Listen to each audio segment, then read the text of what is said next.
这一次的项目十分重要，关乎到我们公司下半年的绩效，你们需要打起12分的精神，务必完美完成。做得好，所有人奖金翻倍。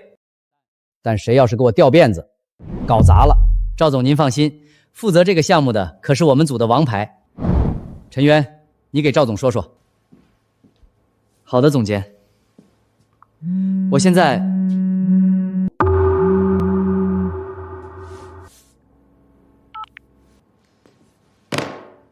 老板，不好意思，我先接一下吧，万一有急事。不好意思。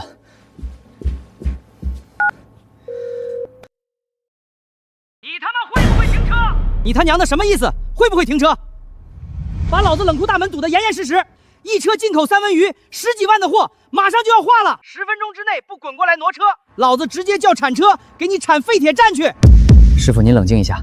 我的车停在自己公司地库里，不可能挡着冷库大门啊！看错个屁！车牌折臂，3着 F29，白色大众 SUV， 就在冷库正门口堵着。挪车牌上写的就你这个号，你还想赖？师傅，那辆车是我邻居的，我把他的手机号给你。不行，老子就打这个号，你不过来，老子现在就报警。小陈，要是真有急事，你就先去处理，会议内容回头让同事转达给你。不用，很快就处理好了，我们继续。接下来是陈渊，你到底有什么事儿？能不能先把手机处理一下？关于这个季度的销售数据，我们通过3个维度进行了分析。小陈今天状态不太行啊，总裁您见谅，他今天可能状态不太好。散会吧，我还有其他事儿。是。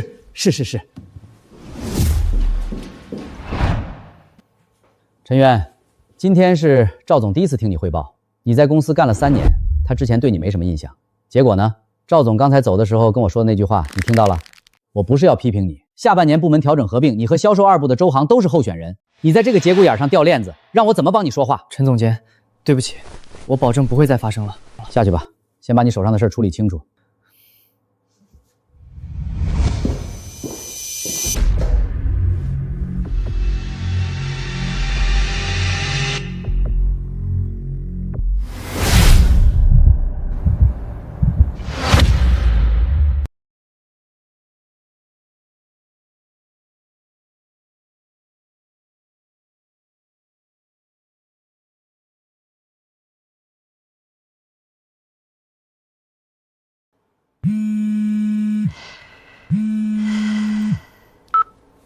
你到底来不来？老子的货都快化了，10几万的三文鱼，你赔得起吗？师傅，我跟您再说一遍，那辆白色大众 SUV， 车牌浙 B32F29， 车主是我对门的邻居，不是我本人，他姓周，60多岁，退休工人。您记一下他的手机号132。你邻居的车为什么留你的电话号码？你们是不是一伙的？不是，是他留错了。我不管，谁接电话我就找谁。你现在不过来，等会儿就不是挪车这么简单了。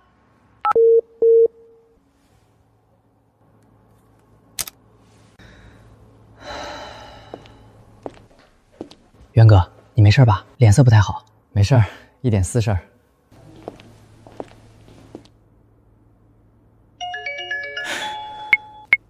你是浙 B32F29 的车主吗？你车堵在冷库卸货口了，我们后面的车全进不来。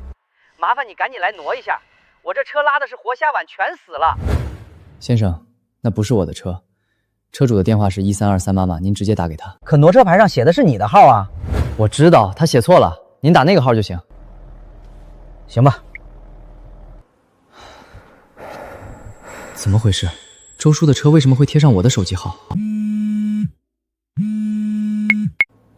请问是陈渊先生吗？有一辆白色大众 SUV 堵了冷库的门，车主联系不上，我们这边查到挪售牌上写的是您的号码，您能帮忙联系一下车主吗？我给你们他的手机号，别再打给我了。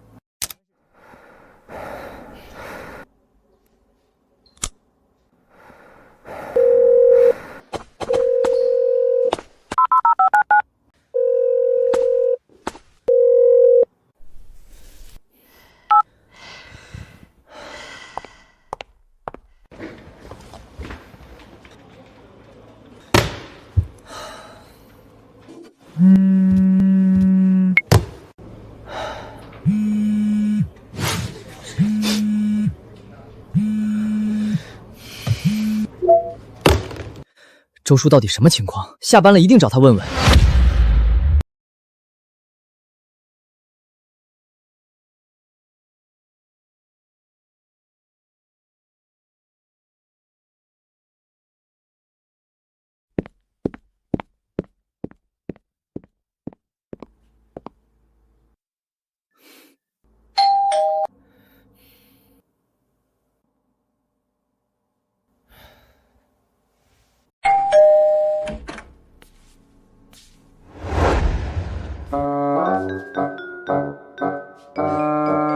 小陈，怎么了？吃饭了没？周叔，今天下午您的车是不是停在了什么冷库门口？对方打了30多个电话到我手机上，骂了我一下午，说您的车堵了人家冷库的门，一车三文鱼都快化了。您的挪车牌上写的为什么是我的号码？哎呀，对，下午是有个冷库的给我打电话，说我堵了他们门，我当时在外面办事，就让他等了一会儿。怎么，他打到你这儿了？对不起，小陈，都怪我那孙子浩浩。你是不知道，这孩子最近迷上了那些磁吸数字贴，天天拿着我的挪克牌玩。我前几天新换的挪克牌，他肯定是给我贴错了。小孩子嘛，3岁多，正是调皮的时候，管都管不住。浩浩，爷爷跟你说过多少次了，不许动爷爷的东西。你看你给叔叔惹多大麻烦。我没动，我在看电视。小陈，你别生气啊，叔现在就跟那个冷库的打电话解释清楚，我明天就去把挪错牌改回来，绝对不会再出这种事儿了。邻里邻居的，你多担待。行吧，周叔，您尽快改过来。今天这事儿确实给我造成了很大困扰，我还在公司开重要会议，手机一直响，领导都批评我。一定，叔明天一早就改。小陈，你放心，绝对不会再有下次了。小陈，挪车牌已经改好了，放心啊。谢了，周叔。哎，我当时真的以为这就是一场小孩子调皮引发的意外，现在想想，那时候的我太天真了。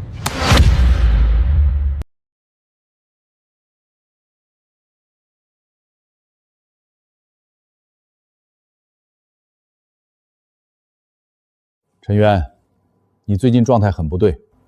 陈总监，你先听我说。上次赵总来听汇报，你手机响了好几分钟。上周的周报你交晚了3天，今天早上的晨会你又迟到了。我知道你家里可能有什么事儿，但是陈渊，现在是关键时期，下半年部门调整，技术部和销售2部合并，新的事业部总经理人选，上面一直在评估。我知道。你不知道，赵总那边已经有风声了，说你的状态不稳定，不适合承担更大的责任。销售2部的周航最近活动得很厉害，3天2头往赵总办公室跑，逢年过节礼物不断。我不是要你搞那些歪门邪道，但是你至少要让人看到你的能力，看到你的稳定性。你现在的状态让我怎么帮你说话？陈总监，我明白了，我会调整好的。去吧，别再让我失望了。陈总监，如果有同事在背后搞小动作，公司会管吗？什么意思？没什么，我先出去了。行，那就这么定了，我先挂了。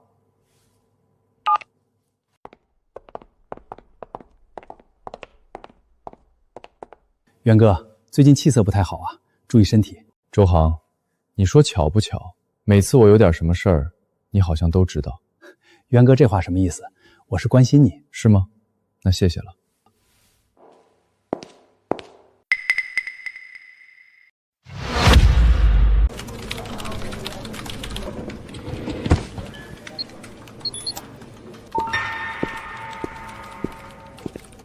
袁哥，你现在的工作状态可不行啊，这样下去还怎么工作？不如请几天假，把私事儿好好处理一下。你这阵子频繁出状况，影响项目进度，而且开会失误频繁被私事打扰，很容易让人觉得你心态不稳，扛不住事儿啊。私事不影响工作。周航这话看似劝解，实则当众给我贴状态差不靠谱的标签，坐实领导对我的负面印象。我的状态、工作成果会证明，不用你替我操心。我这不是关心你吗？怕你辛苦攒3年的口碑毁在这些小事上。毕竟，咱们俩竞争归竞争，同时情谊还在。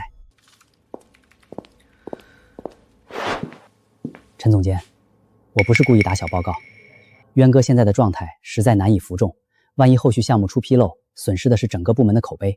微服务扩容方案可是部门重点项目，容不得半点疏忽。事关部门年终考核、绩效奖金。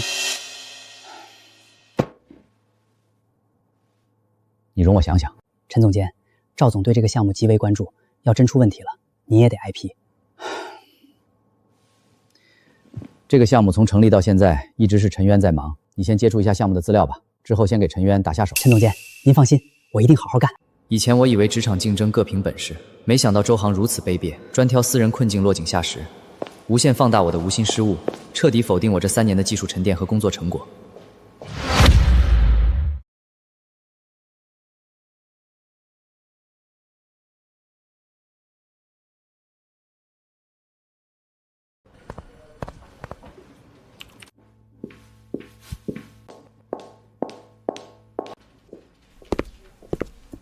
袁哥，我刚和陈总监聊了聊，你最近私事太多扛不住，我来帮你分担一部分工作，你也能轻松通过点，咱们都是为了公司嘛。不用，我的项目我自己能扛，不用你越俎代庖。这是赵总还有陈总监的意思。我待会儿会找陈总监聊聊。好，我等你的好消息。周航现在就等着我不断出错，然后取而代之。他的算盘很精明，我不能乱。这个微服务扩容项目才是我唯一的底牌。只要项目稳住，我就还有翻盘的机会。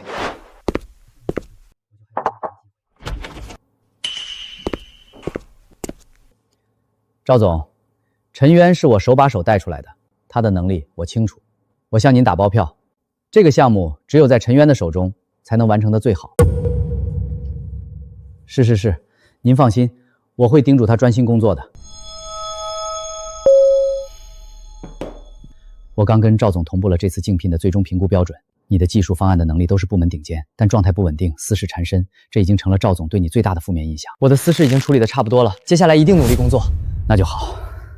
小陈啊，我压下了很多负面反馈，向赵总给你争取了最后一次机会，千万要把握住。我栽培你3年，不想让你栽在鸡毛蒜皮的私事上。陈总监，之前的事儿都是突发意外，您放心，从今天开始，我将全身心投入到项目里，后续不会出现任何纰漏，绝不会再让您失望。好，我就信你这一次，好好把握。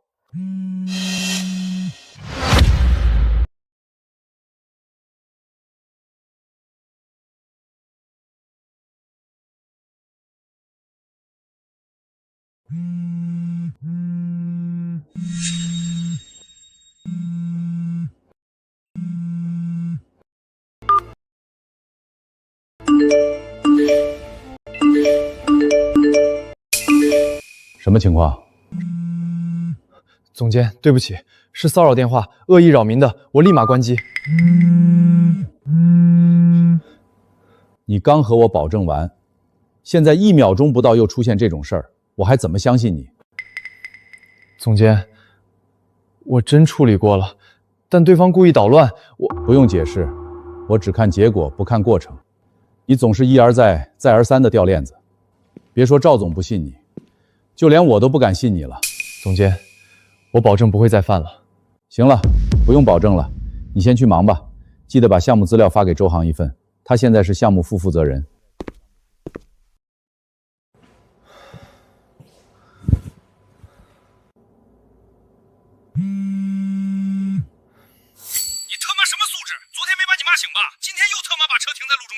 我都说了不是我的车，你联系原车主啊！一直骚扰我干什么？车上面写的你的联系方式，我不联系你联系谁？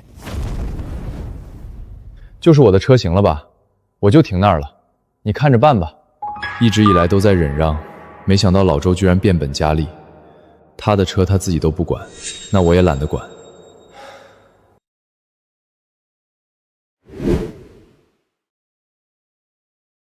袁哥，又因为私事烦着呢，这可不行。现在是工作时间，有事儿？陈总监说让我帮你分担一下压力，让你把项目资料发我一份。你这么快就忘了？我就说私事会影响工作嘛。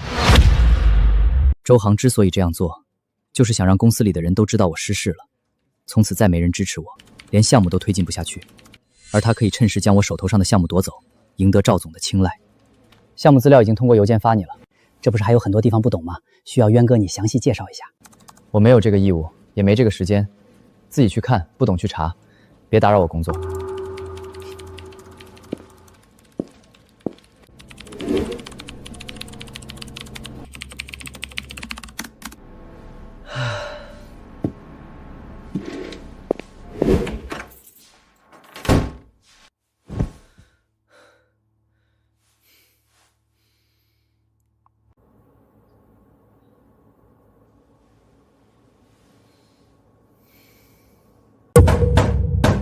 小兔崽子，不就是让你挪下车吗？你不帮忙就算了，还把我车弄到交警队停车场去了。年纪不大，心眼儿倒还挺多的。陈源，你想干什么？周叔，是你违停在先，人家货车的车主打电话叫来的拖车，拖车把你的车拖到交警队停车场的。我是违停，你帮我挪下车不行吗？我还要上班，就算我不上班，也没帮你挪车的义务。你们这些年轻人啊，让你们帮点忙，推三阻四，一点都不懂尊老爱幼。你老吗？我上次看你和别的大妈跳广场舞的时候，比年轻人都有活力。你不是老人变坏了，而是坏人变老了。老周这种人，对他一味忍让，他只会得寸进尺。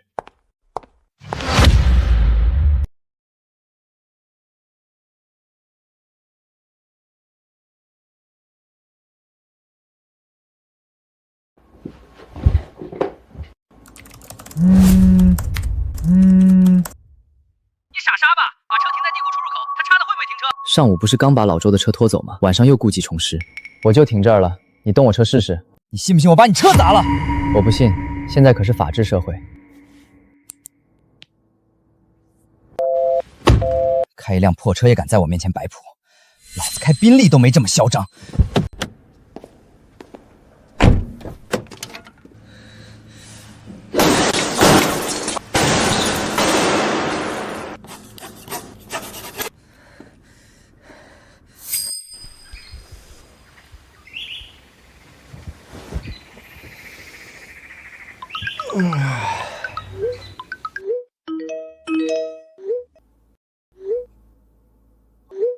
人狂必有祸，老话说的还是没错的。对付这种无赖，就该这样收拾。我还以为像之前一样车子会被拖走呢，没想到真砸了。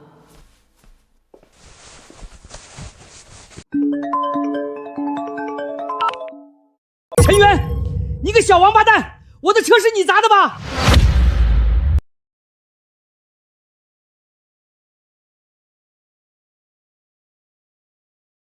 陈源，我这车修下来少说也得3、4万，还有误工费、精神损失费、折旧费，你1分都不能少。我昨晚一直在家睡觉，家里监控拍得清清楚楚，你别想给我泼脏水。不是你还能是谁？你这是故意毁坏财产，我已经报警了。你随意。身正不怕影子斜，又不是我砸的，威胁我可没用。昨晚上那位被堵车的司机胆子真大，居然真砸了。各位帮我评评理，我的车被砸了，和1402的业主脱不了关系。不是1402业主的车被砸了吗？1401业主的车也被砸了，真稀奇。估计也是乱停车被砸的。我最恨那些乱停车的了。有摄像头没？可以调监控。那个浙 B 开头的车其实是我的。这车不是1402那个业主的吗？怎么是你的？看我们都骂错人了。我记得141的业主是个大爷，不是老人变坏了，是坏人变老了。上次就是你堵车，害得我差点错失个合同。你等着，我现在就来找你聊聊。砸得好！上次下雨天，我爸送我上学，就是因为这老家伙的车堵着，害得我迟到了。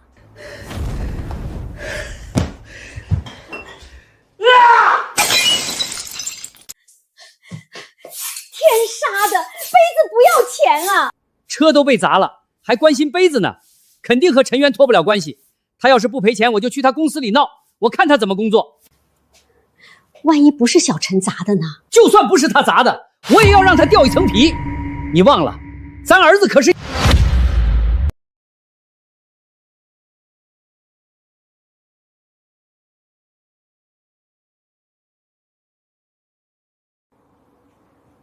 老周啊老周，你也有今天。第一，乱停车的是1401的业主；第二，是他3番4次把停车电话留成我的，导致我频繁被骚扰；第三，车不是我划的。不是你还能是谁？1401老周，没证据就说我干的，我保留追究你诽谤的权利。你少吓唬我，谁嫌疑最大，我心里清楚。来了，警官，就是他干的。我不就是让他帮我挪下车吗？他就怀恨在心，故意划我车。是不是他干的需要证据，不能空口无凭。请问是陈渊先生本人吗？您昨天晚上10点到早晨7点钟在干什么？在家睡觉呢。有什么人能证明吗？我家里有监控，可以调监控。我们看看。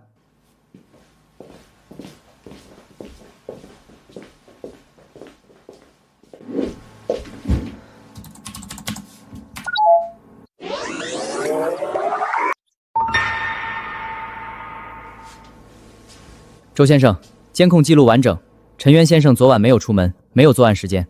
监控也能造假？他是程序员，弄个假视频不简单吗？监控原始文件自带设备水印和时间戳，无法篡改。我们已经核验完毕，具备法律条例。肯定是他指使别人这么干的。年轻人心眼脏，在家不敢出去，花钱请人砸我车。周先生，办案讲究证据，仅凭主观揣测污蔑他人，属于不实举报。两位警官，我会全力配合调查。此外，我也要报警。这位周先生3番5次违停，且留我的电话号码，使我遭受谩骂以及大量的无端骚扰。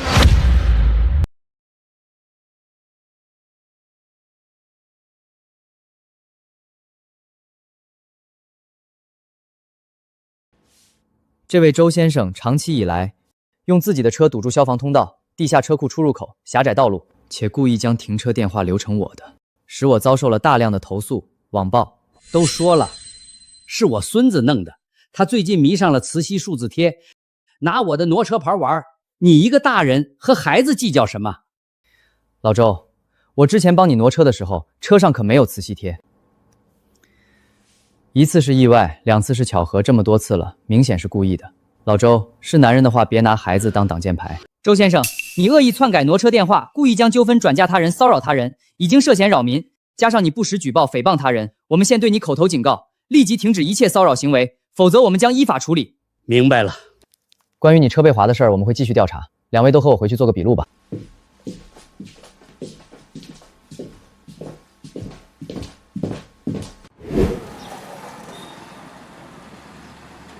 陈渊，你行啊，还敢报警和我较真儿？你等着，这事儿没完！老周，之前敬你年长，我一再忍让。从今天起，你要是再篡改挪车号牌，骚扰我，我会走法律程序，绝不姑息。等着瞧！人善被人欺，马善被人骑。一味的忍让只会让对方变本加厉。对付这种人，唯一的办法就是硬气反击。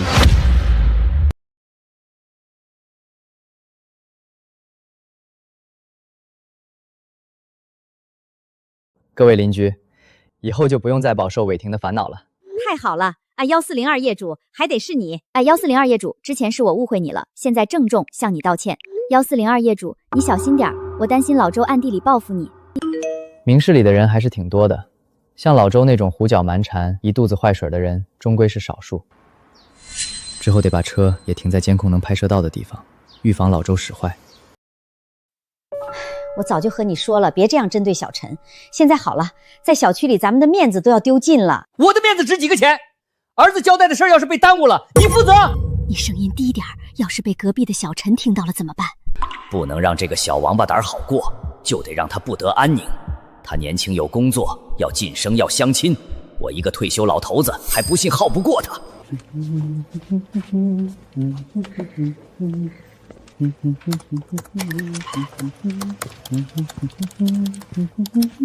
渊哥，心情不错啊。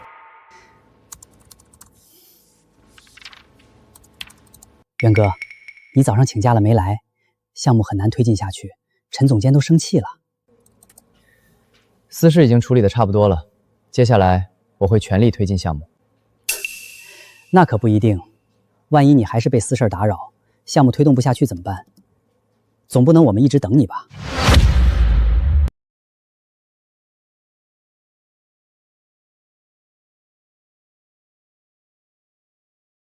周航步步紧逼，从最开始的与项目不相干到成为项目副负责人，现在还想让我把项目的主导权交到他的手中。我要开始工作了，如果没有其他事情的话，请别打扰我。不急，渊哥，你先忙。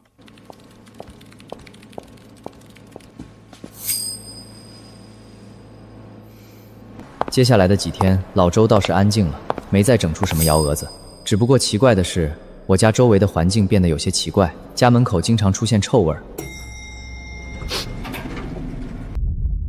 楼道里也没有垃圾袋、外卖盒，地上没东西，墙壁也看不出什么。这臭味从哪儿来的？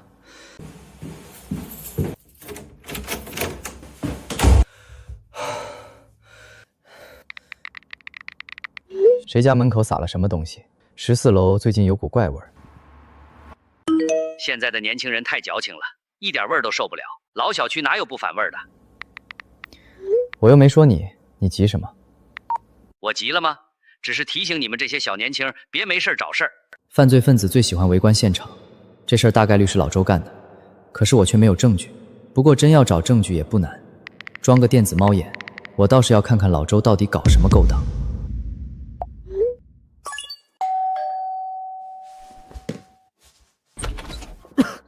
哥，你这楼道啥味儿啊？这么熏人。老小区反味呢，辛苦了。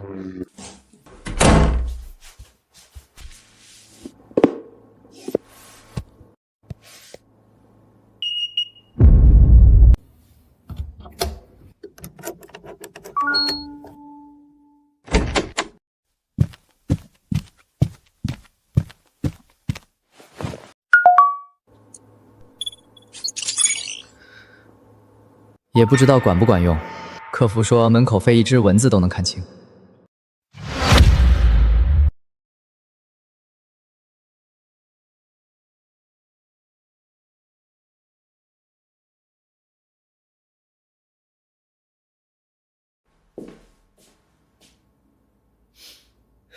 一把年纪活到狗身上了，就会背地干点龌龊事儿，见不得别人安稳。那小子上班了，你把我准备好的东西拿过来。老头子，咱们这样做会不会太过分了？过分？他砸我车的时候，你咋不说过分？对付这种瘪犊子玩意儿，就得好好收拾他。调查的人不是说已经排除小陈的嫌疑了吗？你话怎么这么多？赶紧拿来！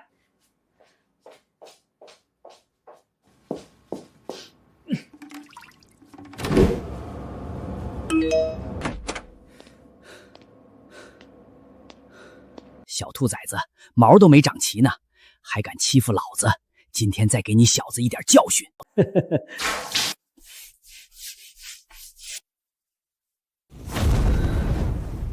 果然是这老家伙搞的鬼。既然你不仁，那就别怪我不义。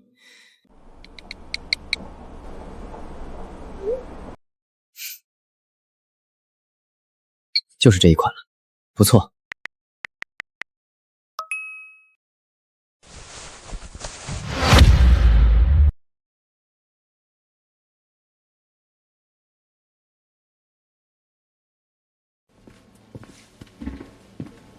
渊哥，你身上什么味儿啊？这么难闻？没味儿啊？难道楼道里的臭味飘进家里，自己的衣服沾上了？不对啊，家里也没臭味。还说没味儿呢？我站这么远的地方都闻到了，馊了都。瞎扯！我身上能有什么味儿？撑死是烟味儿。你别胡搅蛮缠。渊哥，先回家洗个澡，换身衣服再过来吧。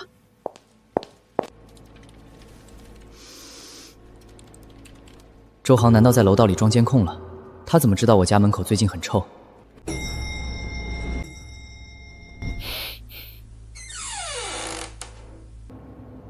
小陈啊，你们年轻人真邋遢，弄得楼道里一股味儿，也不知道收拾一下。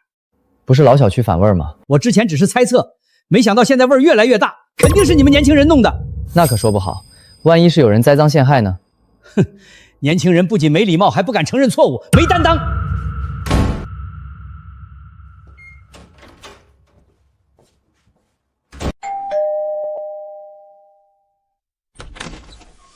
大哥，这啥味儿啊？老小区反味儿。我说的是快递，刚才漏了一点，现在我手都是臭烘烘的。辛苦了，快进屋洗洗手。臭味剂的味儿太冲了，比老周泼的污水味道都盖过去了。不过这也恰恰证明我买对了。老周啊老周，你刷污水是传统工艺，我这个是科技狠活，咱们俩今天就来一场跨界臭味交流会。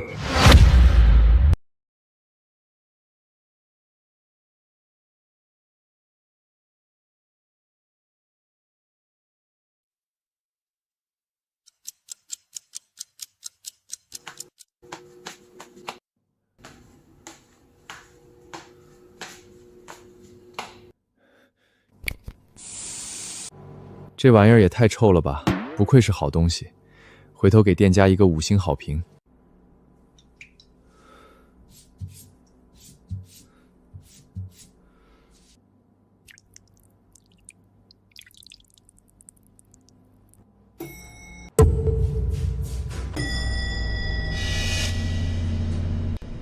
这什么味儿啊？是不是1401房间什么东西沤烂了？简直是臭袜子泡酸菜！老周啊，老周，我看看到底谁能熬。谁干的？谁干的？天杀的，怎么就逮着我们这些老实人欺负？爷爷，你拉粑粑在手上了吗？陈渊，一定是陈渊干的。陈渊，是不是你？你给我出来！别躲在家里，有本事干，没本事承认吗？开门，别装死！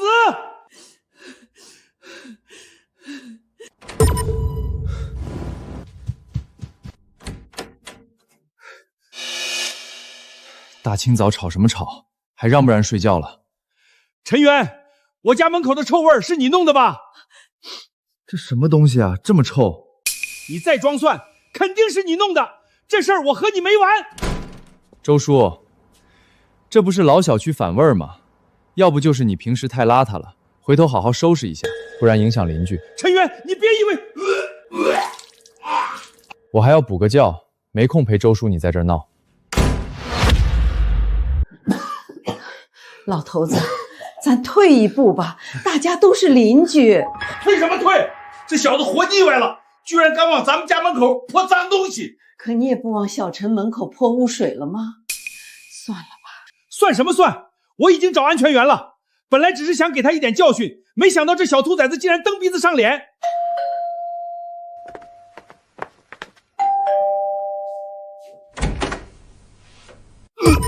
老先生，这什么味儿啊？太臭了！您快请进，屋里面能好点。我刚准备打电话，没想到您二位就来了，正好我要报案。我邻居往我家门口泼脏水，影响我的生活。老先生，我们这次来是为了您车被砸的事儿。我们已经调查清楚了，是一位姓胡的先生砸的，他现在人在国外，承诺回国后会和您协商。砸车的起因呢，是您乱停车，而且出言不逊。我们走访附近的居民，您的确存在违章停车行为，而且态度恶劣。我们将对你进行罚款200块的处罚，这是违章处罚通知单，请您签收。怎么还处罚我呢？我才是受害者啊！你违停不是1次2次了，这200块违章处罚已经很低了。好吧，但我要举报我邻居，他朝着我门口泼脏水，您二位一定要处理他，狠狠地罚他。确实有些古怪，太臭了。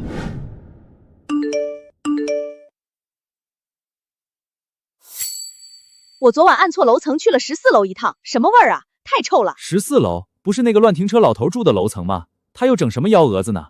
估计又在憋坏呢，大家都注意点，随时举报。哎，1402，小陈啊，你有时间的话都观察观察你的邻居，一旦他搞事儿的话，立马通知我们。大家放心，我盯死他。老周现在已经惹得天怒人怨了，整个小区的人都不待见他。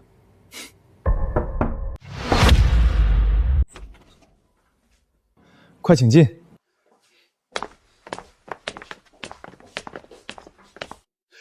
就是他往我门口泼脏东西。老先生，凡事都要讲究证据，我们这次来也只是初步问询。肯定是他，我前2天刚和他吵过架，他怀恨在心，所以泼脏水。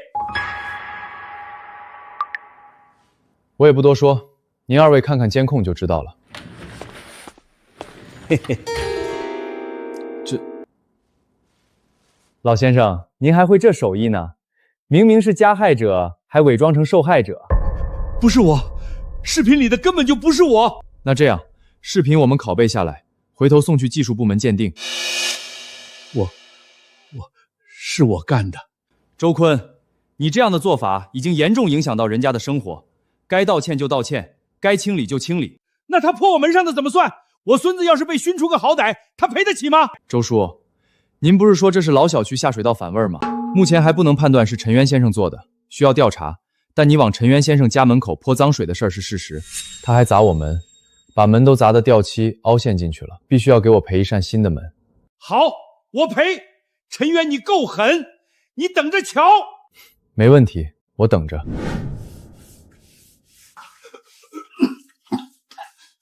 周叔，干快点，我一会儿还有事儿呢。小兔崽子，这次算你厉害，看我以后怎么收拾你。没事儿，我慢慢等。不过您得把墙先擦干净了。你左边，对，就是那个位置，还没擦干净呢，再擦一遍。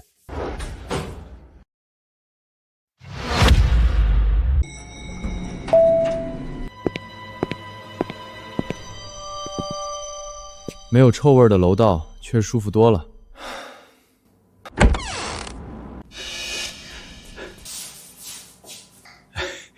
小陈啊，叔是来给你道歉的。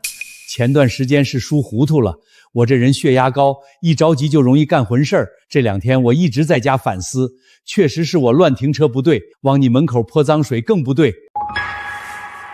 东西你拿回去吧，心意我领了。信你个鬼！老周这个糟老头子坏得很，不知道在憋什么大招呢。好，快给陈叔叔道歉，说爷爷错了，以后咱们跟陈叔叔好好相处。叔叔，对不起。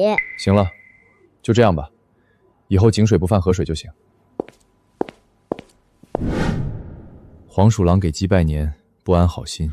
接下来要更提防老周，防止他搞出什么幺蛾子。既然你现在和小陈恢复关系了，咱们以后都和和气气的。你懂什么？最近这小兔崽子警惕是太强了，我先服输，降低他的警戒心。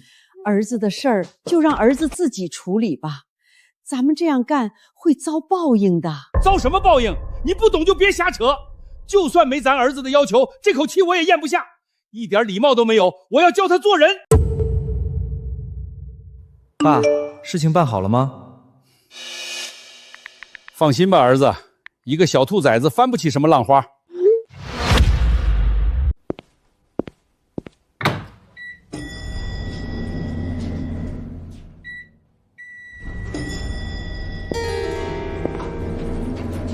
小陈，去上班啊？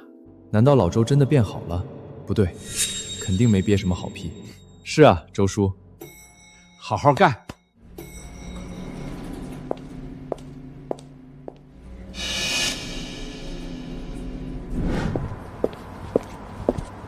元哥，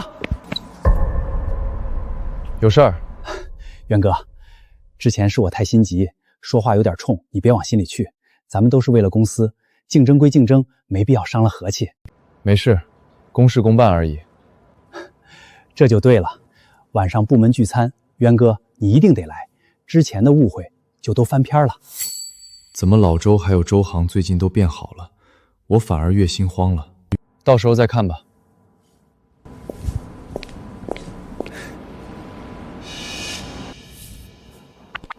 爸，我这边也稳住他了，接下来是最关键的时期。今晚我回去和你详聊。这几天老周的确没闹出什么幺蛾子，但我总觉得有些不安。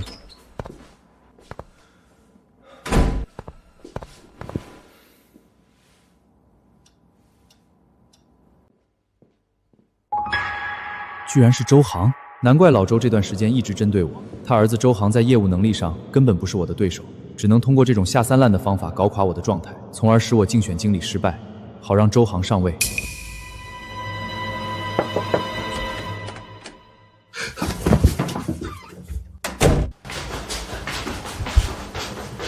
爸，这段时间你辛苦了。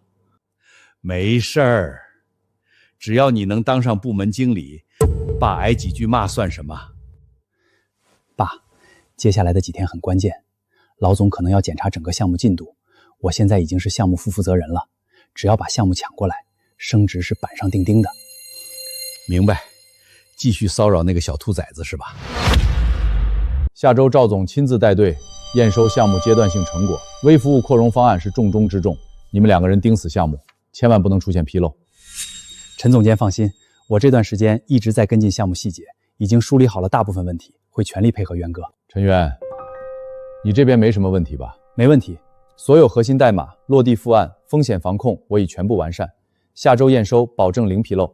为了项目透明，我整理了一份权责分工表，副负责人周航可以对接外围对接工作，核心技术由我全权负责。看似我退了一步，把权力分出去了一些，实际上锁死了核心权限，周航根本接触不到核心业务。我听元哥的安排。行，就这样安排吧。渊哥倒是打得一手好算盘，把核心项目抓在手里，脏活累活都让我干。什么脏活累活？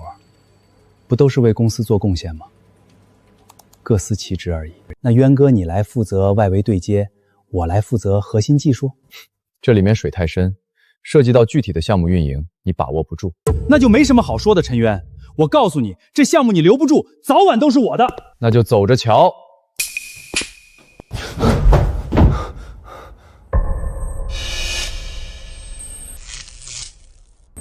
新的报复这么快就来了吗？还有1周的时间，都等不了。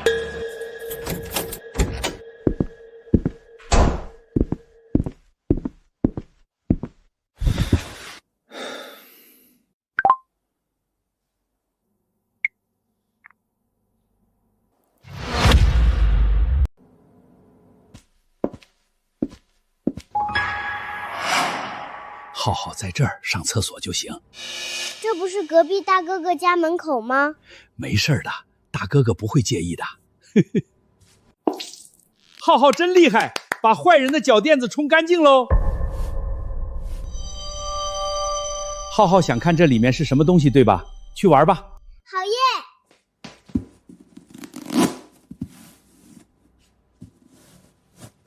我还以为是玩具呢。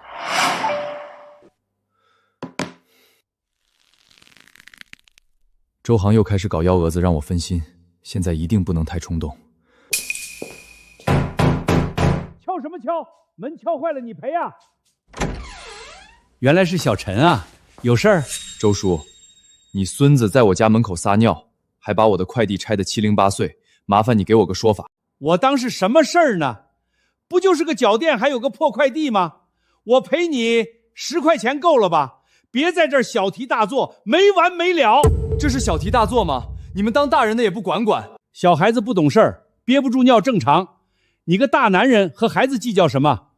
再说童子尿辟邪，我还没问你要钱呢。不用赔了，就算给浩浩当玩具了。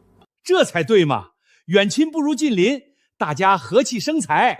为老不尊，仗着孙子小肆意妄为，那就别怪我了。对付熊孩子太简单了。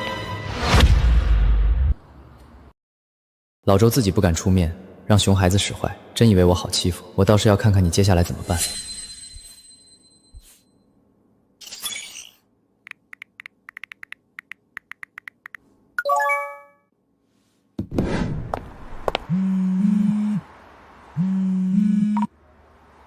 陈先生，您的快递到了。辛苦了，我这会儿不在，放在我家门口就成。好嘞。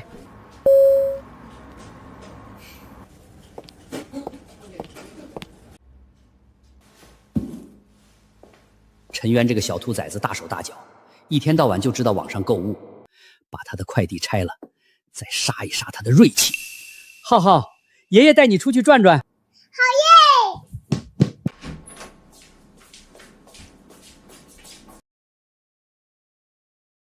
浩浩，你看这是什么？钢铁侠，是我最爱的钢铁侠。浩浩，不能随便乱动啊，这是隔壁陈叔叔的东西。你这孩子怎么一点都不听话？记住，只能玩1次啊！我们带回家拆开看看。等会儿你隔壁陈叔叔回来了再还给他。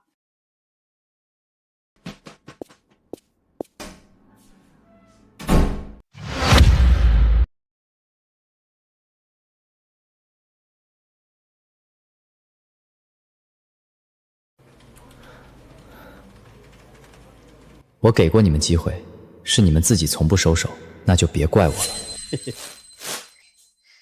老头子，你这样会惯坏孩子的。以后要是看到别人的快递也拆，该怎么办？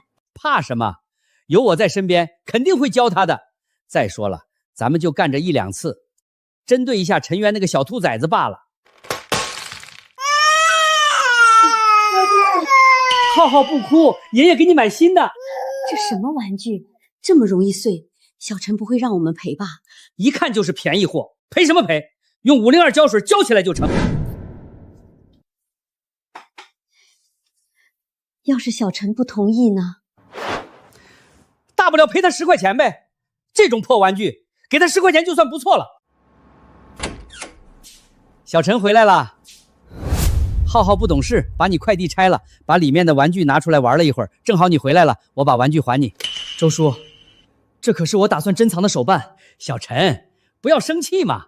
我这不是已经给你粘好了吗？这不是粘不粘的问题，我买的是新的，现在上面这么多裂缝，我还怎么收藏？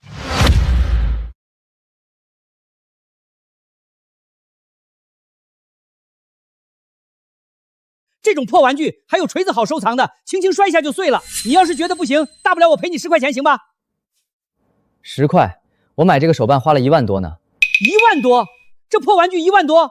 小陈，骗人可不对啊！正版手办本来就很贵，我买的又是树脂 GK 的，就更贵了。呵呵，骗我老头子呢？大不了我给你买个新的。好啊，按尺寸按材料，你要是能拿10块钱给我买的新的也行。10块钱，我倒是要看看你上哪儿买去。元哥，蓝宇科技公司的负责人过来参观访问，需要你去介绍一下咱们的方案。项目对接和接待工作不是你负责的吗？项目核心方案我不熟，只有渊哥您才能胜任。项目核心方案设计你不会，对接和接待工作也搞不好，你不是拖项目后腿吗？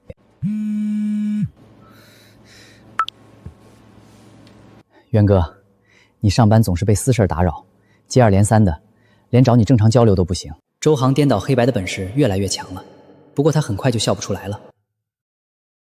人嘛，都有点私事缠身，说不定你的私事儿更麻烦呢，我就不会被私事儿打扰。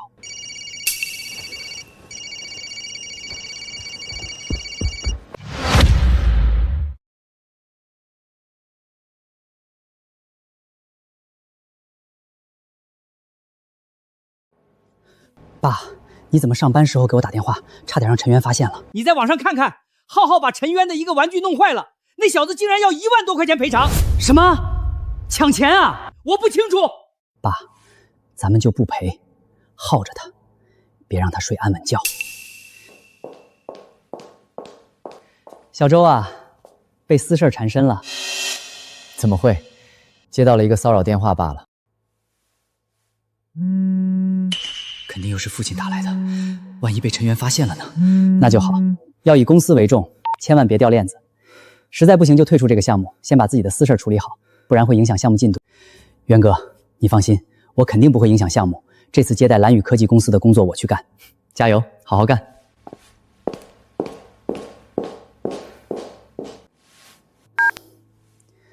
爸，又怎么了？浩浩也想要那个玩具，今天哭着喊着要钢铁侠。你抽空在网上给他买一个。行，我知道了。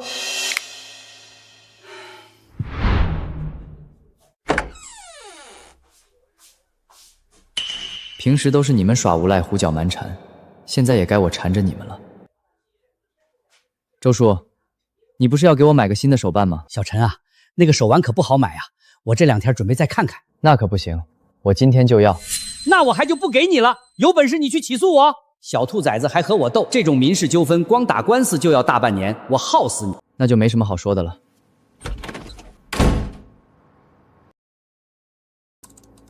还真以为我没办法治你了。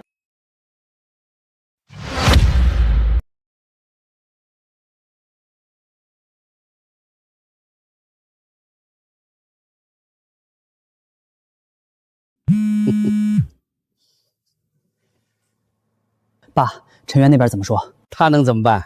有本事起诉我，耗不死他。那就好，就得让他不得安宁。儿子，陈渊这边有我呢，你好好工作，争取被提拔，咱们一家日后就能换大房子了。没问题，爸，领导下个周要来考察项目进度，能不能把陈渊挤出项目，就看这次机会了。你放心，我这个周不会让陈渊好过的。为了儿子升职，为了以后的新房子，必须得拼一把。浩浩，想不想玩小火车啊？想耶！家里太小了，咱们去走廊里玩怎么样？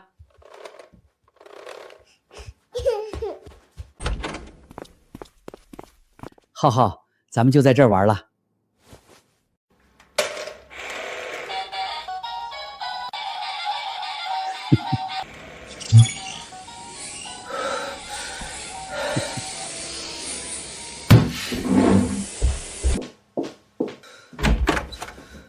周叔，这都几点了，你还让孙子在走廊折腾？没办法，我那孙子太调皮了，大晚上不睡觉，非要在外面闹腾。这样吧，你把他劝回去睡觉，也算帮我个忙，行吗？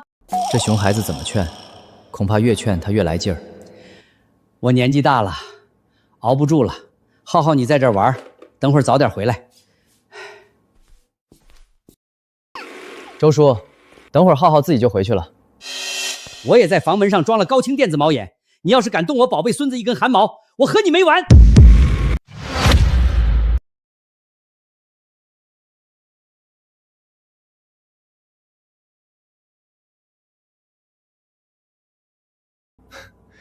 周叔，您也学聪明了。这不是和你学的吗？有你这个小兔崽子在，不聪明不行啊！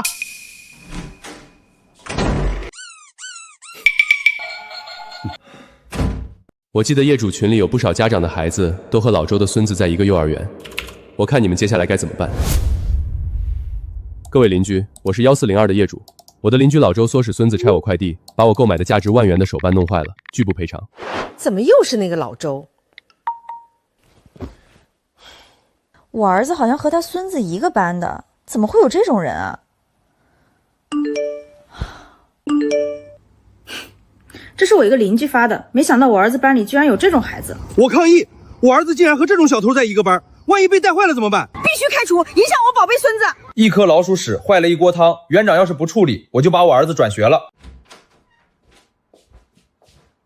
浩浩真棒，让坏人连觉都睡不好。咱们明晚还在他家门口玩小火车，好不好？好。怎么大半夜了，家长群还有人聊天？天杀的陈渊，我和你没完！居然敢制作视频诬陷我的宝贝孙子！这些事儿纯属子虚乌有，是我那个邻居陈渊在污蔑我们一家。浩浩爷爷是吧？这个家长群里可有不少咱们小区的业主，是不是污蔑大家心里都清楚。之前在小区违停，然后车被砸的那个人也是你吧？我记得你还在邻居家门口泼脏水，上梁不正下梁歪，你都不是什么好东西。至于你孙子，呵呵。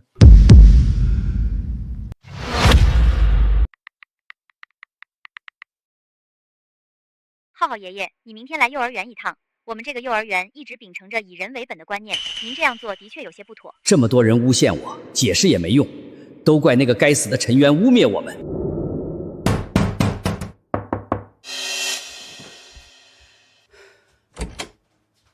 老先生，我们接到报案，说是您唆使自己孙子偷拆陈渊先生的快递，损毁陈先生价值1万多块的手办。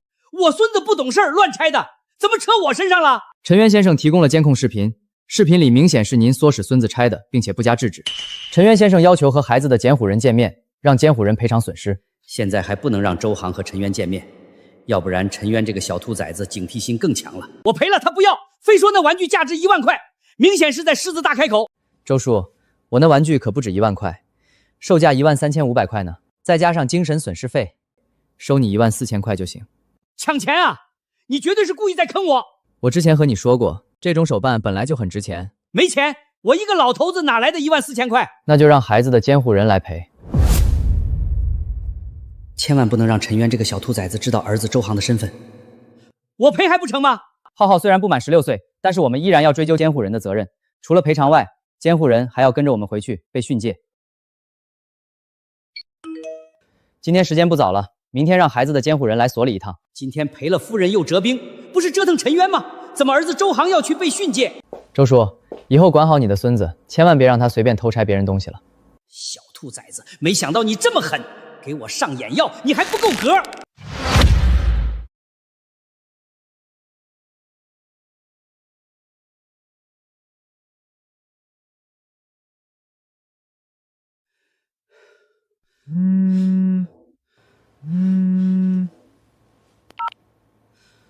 爸，今天怎么样了？是不是打搅的陈渊无法休息？别提了，被他摆了一道。什么情况？这小子居然报案了，让我赔偿他14000多块钱。如果不赔，就让安全员联系你。没办法的情况下，我给那个小兔崽子赔了。爸，你都60多岁的人了，怎么会让陈渊摆一道呢？当时是我大意了，你放心，之后不会了。对了，还有一件事儿，陈渊报案后过来调解的工作人员让你明天去一趟所里接受训诫谈话。那我明天岂不是要请假？而且咱们都赔钱了，至于吗？没办法，人家让监护人去一趟，你是浩浩的父母，必须得你去。可这几天正是最关键时期，要是我请假，陈渊趁虚而入把我赶走了呢？也罢，我明天去一趟，希望别出岔子。芊芊，早上好。我妈不让我和小偷玩。我不是小偷。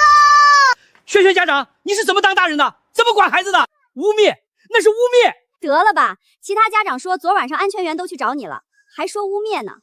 那也是我们大人的事儿，和孩子有什么关系？上梁不正下梁歪，有什么爷爷就有什么孙子。好好上学，别和那些坏人玩。知道了，妈妈。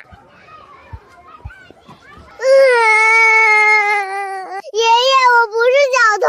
浩浩，你先去上学，我去找你们老师。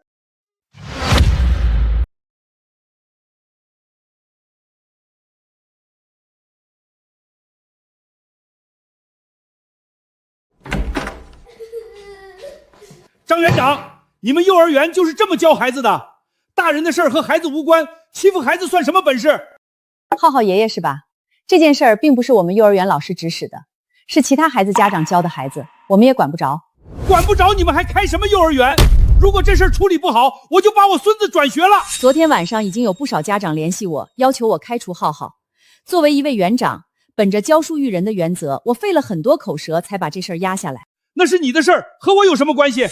你知不知道，因为你的行为给我们幼儿园造成了多大的损失？外面都在传说我们幼儿园里的孩子都喜欢偷东西，这样下去我们还怎么招生？如果您愿意给您孙子转幼儿园的话，我们乐意之至。转就转，这么多幼儿园还差你们这一个吗？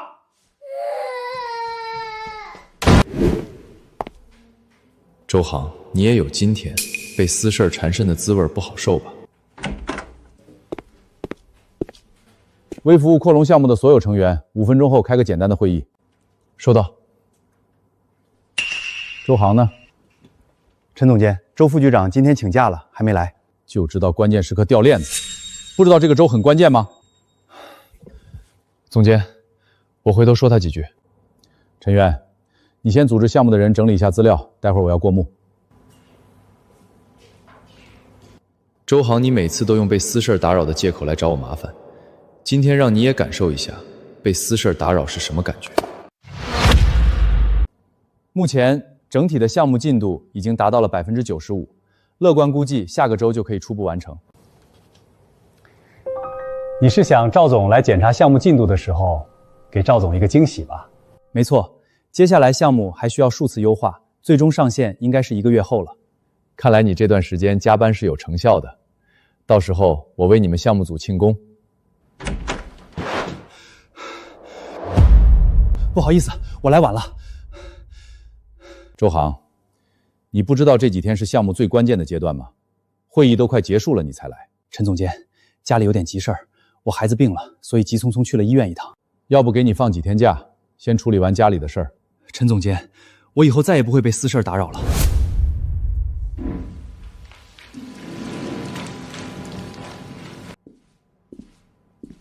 孩子没事吧？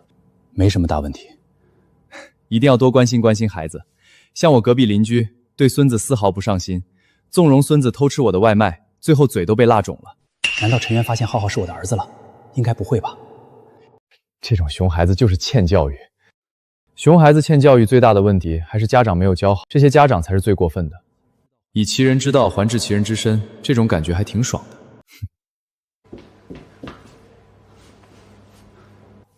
爸，陈渊不会发现咱们俩的关系了吧？放心，咱们俩的关系这么隐秘，陈渊那个小兔崽子整天焦头烂额，怎么有额外精力去查？那就好。不过我今天请假出去回来，错过了一个重要会议，领导批评了我2句。要是再这样下去，我升职时的愿望就泡汤了。你放心，我就是拼着我的这张老脸，也要把陈渊耗死。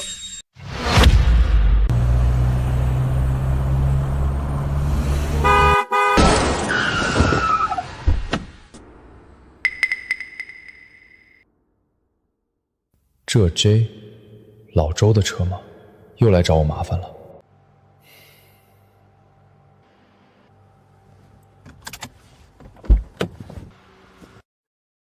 这不是小陈的车吗？你怎么这么不小心？周叔，是我先看到这个车位的，你怎么突然窜出来了？估计是没观察到吧。小陈啊，这次是叔的问题，叔全责，也不用走官方流程了，我掏钱给你修车，行吗？我可不信老周会这么好心，主动认全责，但是眼下也没有其他办法。行吧，尽快送去修，别耽误我上班。现在太晚了，你明天先把车开到 4S 店，明天给我发个位置，我到时候去交钱。我以为老周会在修车上面做文章，消耗我的精力，没想到老周图谋更多，他竟是想彻底把我踩在脚下。第二天一早，我早早的把车开到了 4S 店，迟迟见不到老周，给老周发消息也没人回复。有没有人管管啊？你们员工撞了我的车就跑，还有没有王法了？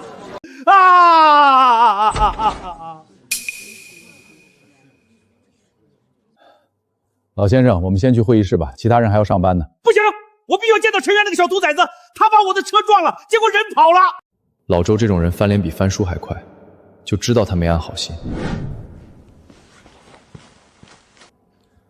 走吧，去会议室。老先生，您说的撞车到底是什么情况？昨晚上我回家看到一个车位，刚准备去停，结果你们公司的陈源开车猛地窜出来，把我的车撞了。陈源昨晚说的好好的要给我修车，结果今早就没见人影了。老先生，这件事我们会核查，如果情况属实，一定会严肃处理。我们公司绝不留用品行不端的员工。总监，我们昨晚上，这是我昨晚上拍到的照片。白色车是我的，陈渊这个小兔崽子的车撞了上来。如果仅以这个角度看的话，的确是陈渊的车撞上了您的车。陈渊，你怎么解释？渊哥出什么事儿了？好像是把一位老大爷的车撞了，然后渊哥跑了。不会吧？渊哥不是这种人。陈渊的人品一直很差，你们都被他给骗了。我有个亲戚就是他们小区的，陈渊经常在小区里违停，和邻居关系闹得很僵。渊哥竟然是这种人，没想到陈渊平时看着挺和善的，私下里道德败坏。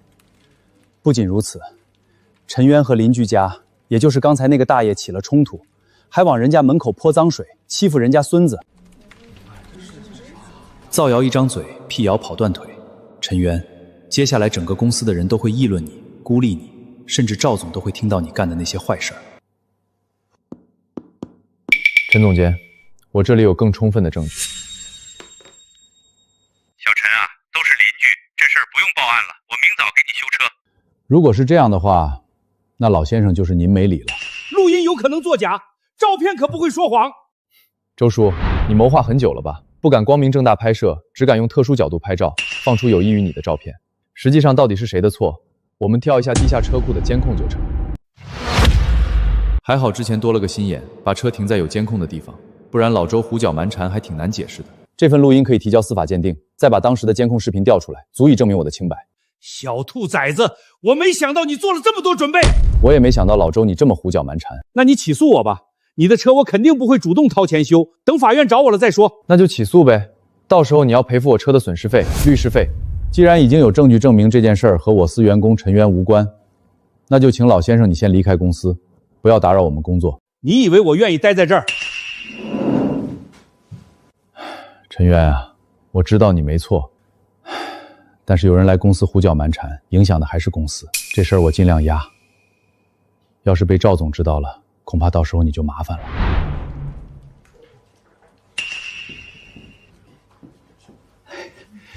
渊哥，你没事吧？有些人喜欢颠倒黑白，大家别听他们瞎扯，真相自有公论。渊哥说的对，大家不要瞎扯。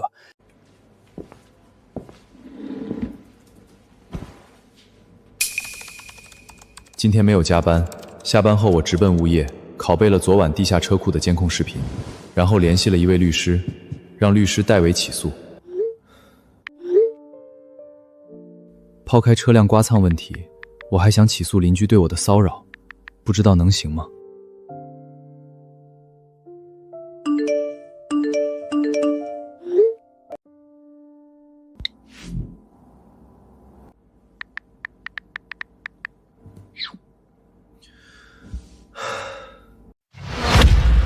第二天，律师就草拟了一份律师函，送到了老周家里。老周看到这份律师函，有些慌张，拿出手机拨通了儿子周航的电话。儿子，陈渊让律师给我邮寄律师函了，要起诉我给他修车。怕什么？律师函就是吓唬人的，就算起诉你了，打官司也得拖很久。那接下来该怎么办？爸，部门负责人最终人选马上就敲定下来了，要不计一切代价给陈瑜制造麻烦。公司这边我也会给他使绊子，等到我成了项目负责人，再想办法把陈瑜踢出公司。到时候就没事了。行，我再撑一撑，消耗一下这个小兔崽子的精力。这家伙的确有些难缠，我这边也会想办法推波助澜。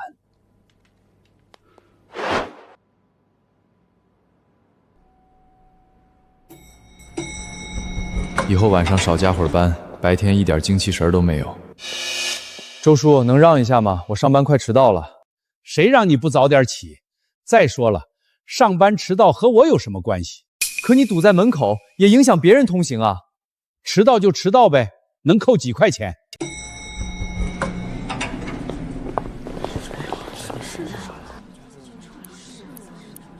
你们年轻人太懒了，我工作那会儿天不亮就去上班。小兔崽子，你的车坏了只能坐地铁，我每天都堵你几分钟，让你上班迟到。项目负责人马上就敲定了，老周和他的儿子肯定会更加疯狂。接下来我要加倍小心，千万不能在这个节骨眼上出问题。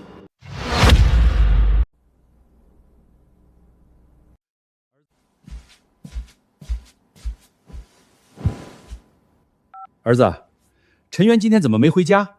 我还打算制造点噪音，影响他休息，明早再堵他上班呢。爸，我问了一下，陈渊这几天住在公司附近的酒店，你恐怕影响不到他了。那怎么办？那就交给我来处理吧。我要让他身败名裂。干得好，就得让这个小兔崽子知道得罪咱们父子俩的代价。爸，你给我当时陈渊欺负你还有浩浩的视频照片发过来。行，我现在就给你发。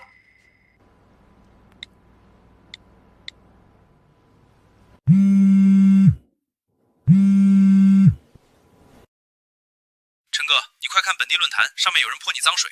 什么情况？还是我直接发给你吧，你先看看。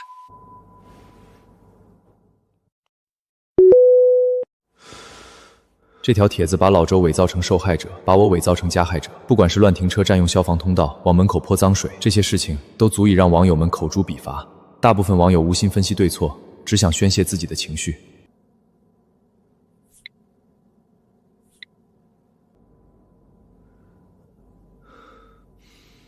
老周和周航这俩父子真是好算计，想把我钉在耻辱柱上，永远受人唾骂。造谣一张嘴，辟谣跑断腿。现在帖子浏览量已经破万了，网友只相信自己看到的，想要澄清比登天还难。陈先生，根据您发过来的资料，我已经开始固化证据了，请问您还有什么补充的吗？还有故意碰撞我的车，但是拒不赔偿，以及之前他们骚扰我，对我的生活造成了极大的影响。我稍后继续把留存的证据发给你。好的，陈先生，我这边先梳理一下证据，然后帮你起诉。周航现在已经开始狗跳墙不择手段了，越是最后关头越要沉住气。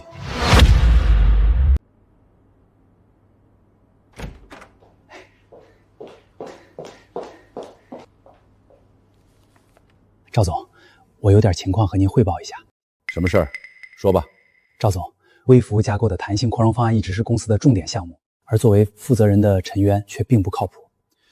上次汇报方案进度的时候，这个陈渊就一直接听电话，对吧？没错，上次汇报方案进度是他接到了违停电话，他把车停在小区消防通道，严重影响别人出行，所以被堵的司机一直电话轰炸他。居然有这种事儿！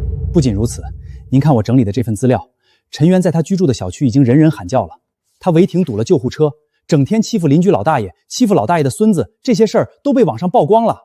公司可以招一个庸才，但是绝对不能招品德有问题的员工。赵总，我觉得这种人就应该开除。远山，来我办公室一趟。把陈远山总监叫过来，肯定是商量开除陈渊。只要把陈渊踢出公司，那个位置就是我的了。赵总，陈渊不仅品德败坏，上班的时候也经常无精打采，这种人简直是我们公司的毒瘤。工作上摸鱼，私底下品德败坏，我要给公司树立一个典型。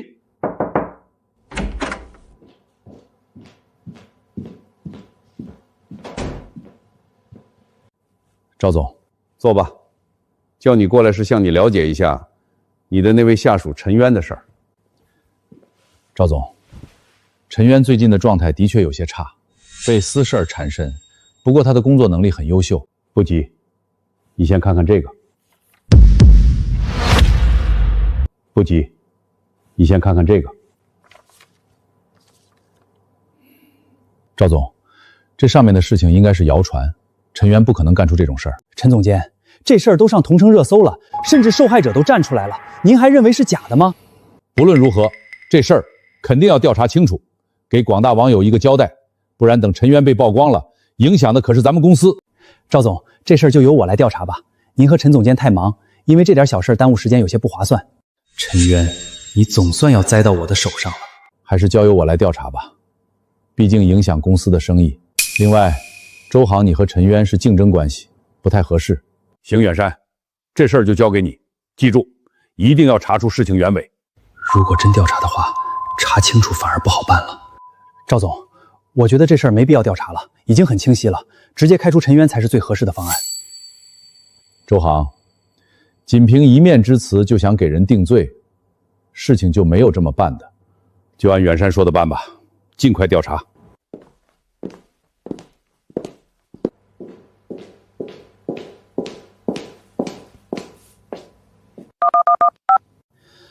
爸，我以为公司会直接将陈渊开除，没想到目前只是调查。那不完犊子了吗？那些事儿可经不起细查呀！只能兵行险招了。你想办法公布陈渊的个人信息，让网友来施压。儿子，这能行吗？没问题的，这事儿已经引起民愤了。网友们不仅会评论，还会来公司堵门，甚至会向我们公司合作方施压。赵总迫于压力，大概率会开除陈渊，给网友们一个交代。陈渊，你拿什么跟我斗？周航的做法的确很歹毒，颠倒黑白想将我清除出公司。好在上司陈远山给了我缓冲的时间。现在外面的舆论压力很大，赵总监让我彻查这件事儿，你说吗？陈总监，我身正不怕影子斜，事情很简单，有人往我身上泼脏水。第一次违停，是对方把车停在消防通道，影响送货车通行，使我遭到了无端骚扰。还有泼脏水的也是我的那位邻居老周。你们俩只是邻居，用得着这么深仇大恨吗？这完全是在针对你。陈总监，我的那位邻居老周姓周，周航也姓周，你难道没有发现端倪吗？你的意思是周航是老周的儿子，想要把你搞垮，然后周航成功上位？没错，不论是半夜的骚扰电话，亦或是找我的麻烦，都是为了消耗我的精力，影响我工作。见无法影响到我之后，又开始颠倒黑白，使用舆论压力。有证据吗？我家门口的电子高清猫眼清晰地记录了周航回老周的家。如果真是这样，那就全是周航的问题了。但目前的舆论很难反转，对你不利啊。老周公布了我的个人信息，无数网友涌入公司官号、评论区评论，甚至拨打公司电话，跑到公司楼下要求开除我。这家公司居然用这种品德败坏的员工，强力抵制。我们以后再也不用这家公司的产品了，抵制渣子。不仅要抵制这家公司，我已经查到了，这家公司和蓝宇科技、林生科技都有合作，这些合作方的产品我们也要抵制。老赵，你们公司的事儿还没处理好吗？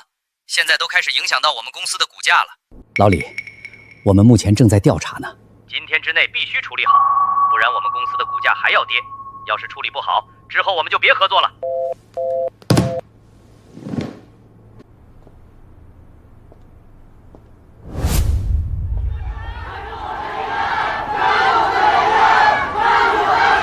不开除陈渊，天理难容！抵制垃圾人，抵制垃圾公司，开除陈渊，还社会一个公道！开除他，开除他！赵总，直接把陈渊开除了吧，太影响公司的声誉了。即便陈渊没有过错，但这件事已经引发巨大舆论风波，对公司十分不利。通知人事部门解除和陈渊的劳指。赵总，我有事情要汇报。说吧。陈渊是被污蔑的，所有的一切都是周航在作祟。陈总监，我没得罪你吧？怎么污蔑我？你来说。赵总，网上发布的那些事情全都是断章取义，发布的照片全部有利于我的邻居老周，实际上他才是罪魁祸首。我这里有完整的证据。证据有用吗？现在公司陷入舆论，大家都在向赵总施压，要求开除你，网友可不相信这些证据。小陈啊，周航说的没错，即便是你有证据，又有什么用呢？合作方已经给我打来电话，要求我必须处理好这件事儿。计划得逞了，陈渊被炒鱿鱼，那个位置就是我的了。加上陈渊身上的黑料，到时候没有任何一家公司敢要他。赵总，我有另一件事要汇报，指使这一切的人是周航，为了替我离开公司才弄出这么多事儿。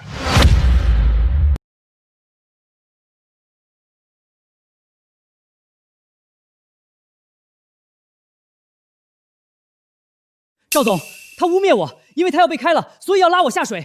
是不是污蔑你？需要证据。陈渊，把证据给赵总看看。周总，这是我整理的部分证据，最开始的时候，我的邻居老周违停了，把违停挪车号码牌改成我的，整天影响我休息工作。再然后，老周往我家门口泼脏水，我这里有完整的视频证据。结果老周说是我干的。不仅如此，老周还故意让他的孙子拆我快递，故意刺激我把我的车撞了，跑来公司闹事儿，反咬我一口。说这么多有什么用？公司因为你蒙受了巨大的损失。你以为我不知道你和老周的关系，所以背地里谋划。你在公司针对我，你父亲老周在家里针对我。你以为你算无一计，实际上我家门口的电子高清猫眼早就拍下来了。污蔑！赵总，陈渊在污蔑我，这个视频是伪造的。好啊，周航，我没想到你为了升职，人品能败坏到这种地步，构陷同事，编造谎言。公司现在遭受的损失，全是你的手笔。赵总，我也不想这样的，但谁让陈渊手握扩容方案？只要这个方案一出来，那个位置几乎板上钉钉是他的。公司提拔谁，是看谁为公司做出了贡献。你以为陈渊被你赶走了，你就能升职了吗？是不是污蔑的很简单？我们可以去调查1401的业主到底是谁，到时候不就一清二白了？周航，从你背后阴我的时候开始，你就注定和升职无缘了。不让老子升职，老子还他妈不伺候了！我今天离职，明天就能换一份工作。而你，陈渊，现在背负骂名很难洗刷掉，你还不是照样被开除？虽然我有可能被辞职，但是我想，你的下场一定会比我惨。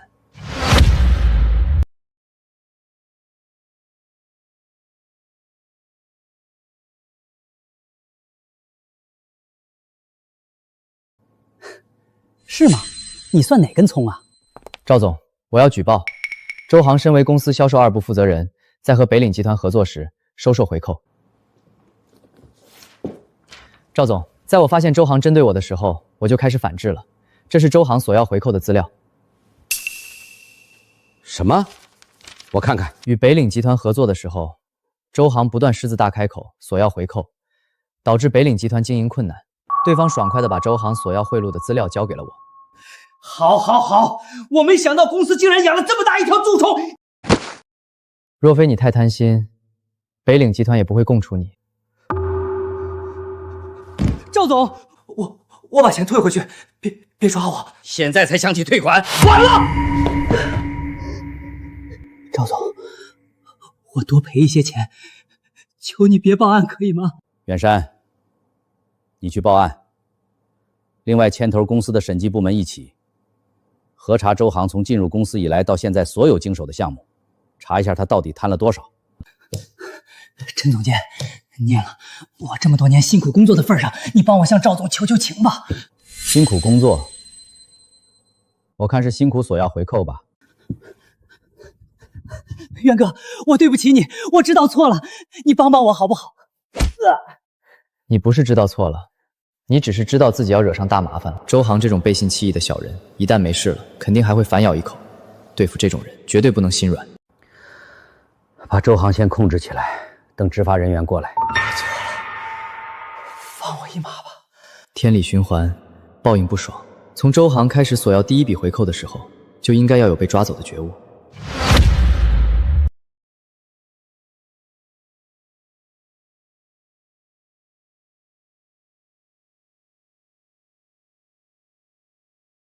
赵总，那陈渊现在的情况该怎么处理？陈渊啊，我知道你是冤枉的，但是目前舆论影响太大了，网友不会听你解释的，我也没办法，只能多给你一笔辞退补偿了。赵总，如果解决了这些舆论，是否可以留下我？当然可以，但是造谣一张嘴，辟谣跑断腿，你一个人怎么向成千上万的网友解释？我相信会有办法的。我给你1天的时间自证清白，我也希望你能留下来。我一个人想解释清楚，难比登天。赵总给了1天机会，只能最后搏一把了。哎，1402，小陈，这篇帖子说的是你吧？这也太过分了，这不纯纯污蔑吗？老周竟然成了受害者，还有天理吗？这人也太厚颜无耻了。因为这事儿，公司都要辞退我了，舆论太大，我个人发声有限。老周这个老不休的，欺人太甚。陈先生，你一个人的确很难辩解，我们帮你发声。不能让老周这种人占了上风。我也帮你发声，回头我就发帖子、发视频帮你证明。为众人抱薪者，不可使其冻毙于风雪。我也帮你发声，谢谢大家。我是幸福家园的业主，网上那篇帖子说的就是我们小区里面的陈先生是被冤枉的，罪魁祸首是老周才对。那个姓陈的专门请的托吧？欺负大爷还好意思出来申冤？看到这种骗人博流量的视频，直接拉黑。没想到因为我的事儿，害得大妈也挨骂了。我觉得陈先生肯定是冤枉的。幸福家园小区的其他业主也发声了。我也是幸福家园小区的业主，老周做的事儿天怒人怨，已经引起小区的公愤。现在颠倒黑白，我可以提供证据。大家都搞混了，是那个老周搞事儿，他自己违停，还把车上的挪车号码牌改成别人的电话号码。原来这个老头子才是最坏的。不是老人变坏了，是坏人变老了。如果一个视频的话，可能是事实，但这么多小区业主站出来反驳，说明陈先生是真的被冤枉的。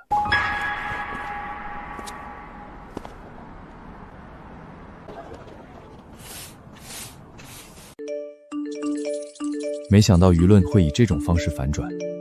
我主动发视频影响力太小，这么多业主帮忙，足以证明我的清白。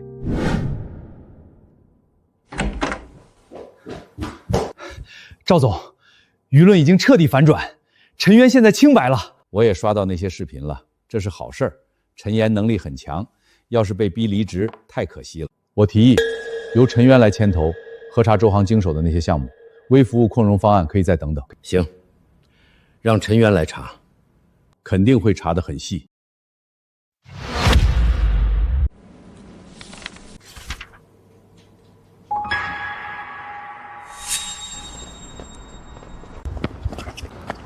陈渊，这次我栽了，但你也不会好过，总有一天你也会被带走的。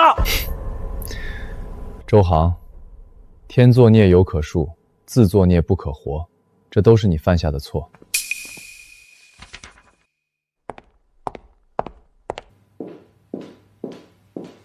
赵总，我们已经核查清楚了，周航从入职以来，一共经手12个项目，共贪污300万。要让他把钱全部吐出来。老婆子，算算时间，陈渊应该被挤兑走了，咱们儿子升职有望了。是啊，听说这次升了之后，航航就是公司的中高层了，公司还会给喷股。陈渊那个小兔崽子，我早就看他不顺眼了。等他下班了，我要好好奚落他一番。咱儿子也快下班了，今晚把我珍藏的老酒拿出来，我要给儿子庆功。这不是儿子的公司吗？这个人也姓周，不知道咱儿子认识不？不知道怎么回事，我有点心慌，我给儿子打个电话问问。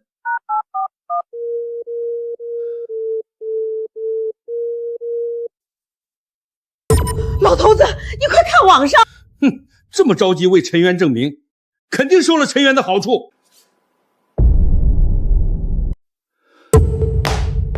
恒智公司公告：我苏员工周某不当得利，严重损害公司利益。恒智公司公告：我苏员工周某不当得利，严重损害公司利益，已移交有关部门处理。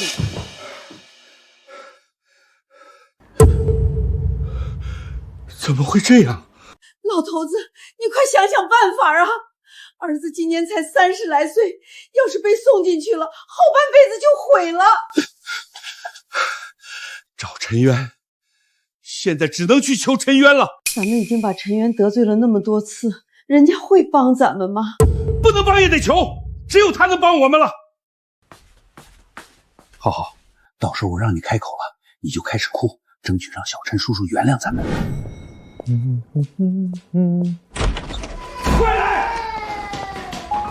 陈渊，之前的事儿是我不对，求你大人有大量，放过周航一马吧。周叔，当时你违停把号码换成我的，往我门口泼脏水的时候，颠倒黑白让人骂我的时候，怎么没想着放我一马？我当时猪油蒙了心，一心想着让我儿子挤走你升职加薪。现在我再也不敢了，周航再也不会和你争了，他主动离职可以吗？小陈呐，我就这么一个儿子，他要是进去了，人生就完了。浩浩，快向陈叔叔道歉，让他放你爸爸一马。陈叔叔，对不起，求求你了。现在才想起来求情，晚了。小陈，我知道你一定能帮到我儿子的，你找领导求求情，实在不行，你告诉我你们领导住哪儿，我登门求情。小陈啊，你一定得帮帮我们，大家都是邻居，远亲不如近邻啊。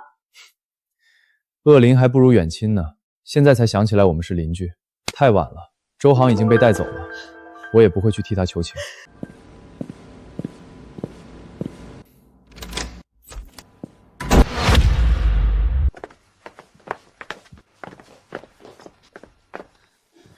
当时让你别针对人家小陈，你不听，现在连个帮咱们的人都没有。我哪知道会发生这种事儿？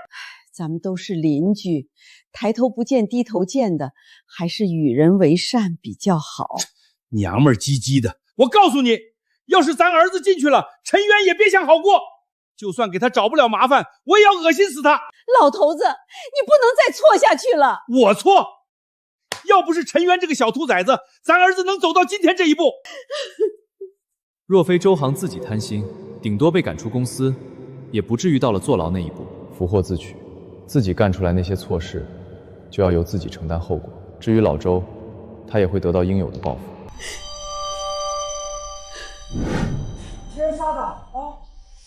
这是我的房子，你把我赶出去干什么？这是我的房子，你们凭什么这么做？老先生，这是周航用赃款购买的房子，目前要固定证据，进行财产保全。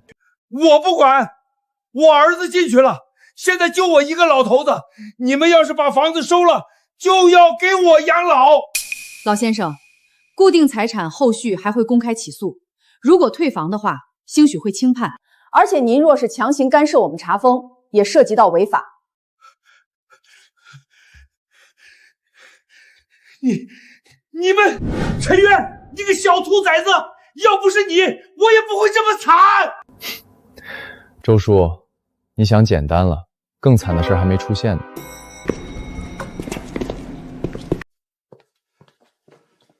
周先生，您涉嫌利用舆论攻击他人，涉嫌骚扰他人，已经违反了治安管理，请你跟我们走一趟。没有，我不就是开了个玩笑吗？我没想闹得这么大。您的行为已经严重影响到了陈渊先生的生活、工作，使陈渊先生遭受到了无端的骚扰，可不是开玩笑这么简单。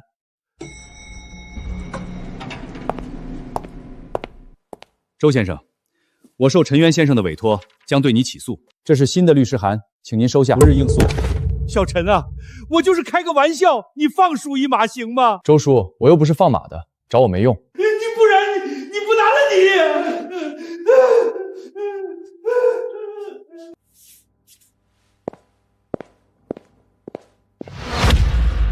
诸位领导、同事们，经过我们项目组的不懈努力，基于微服务架构的弹性扩容方案已经基本完成。下面由我演示一下大概流程。弹性扩容方案获得了领导的高度赞赏。小陈啊，做得不错。这个方案降低了咱们公司大量的运营成本，极大的提高了运营效率。我和董事会那边的人商量了，准备提拔你为项目技术部经理，配发价值500万的股权权利。谢谢赵总，谢谢董事会各位董事，谢谢各位一起并肩奋战的同事。接下来的一切都在向好的方向发展。年薪80万，并拥有了价值500万的公司股份，搬进了独立办公室，不用再坐在大厅里办公了。几个月后，周航被判，因为退掉了大部分赃款，最后获刑4年。老周因为频繁骚扰邻居，被拘留了15天。至于老周住的房子，公司收回后变卖，被一对年轻小夫妻买了下来。